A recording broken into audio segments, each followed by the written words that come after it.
want to say thank you very much to Richard Hunt and to Chicago Sculpture Exhibit for this amazing opportunity. And for any other emerging artists, please apply next year and make something.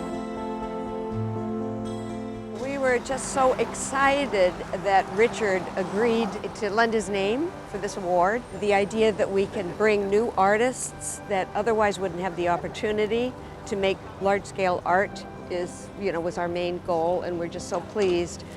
We had people send in their submissions. It was juried by 3 curators from local museums, Art Institute, DePaul Museum, and the Hyde Park Center. And so it's all just come together beautifully, and we appreciate the opportunity to be able to tell our story and get the word out. People often see sculptures in their neighborhood and they have no idea why they're there.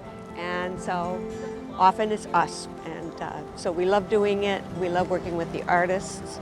And most sponsors love being part of it as well. So it's fun.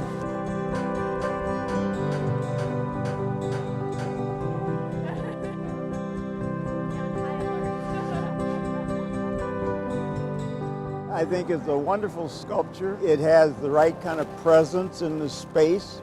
I mean, knowing where it was going, she utilized the space in a very good way, and of course, it'll look different. The fact that people will see it as pedestrians and as drivers by in so many different ways, I find it interesting. And of course, it's totally three-dimensional. I mean, that is to say, there's more to see as you go around. Being a sculptor, I want to see public sculpture on every corner. And I think we can take care of that, right? I mean, yeah. The piece is called Vortex, and it all feels like a dream. It feels like the beginnings of a really amazing, all the amazing possibilities that can happen. When I applied to the Richard Hunt Award, they had already chosen a location for the winner. Being able to kind of think about the space and then create based off the space that was awarded was a very, very cool way of making, and being able to really push the extent and the potentials of the space itself in order to kind of enhance the piece.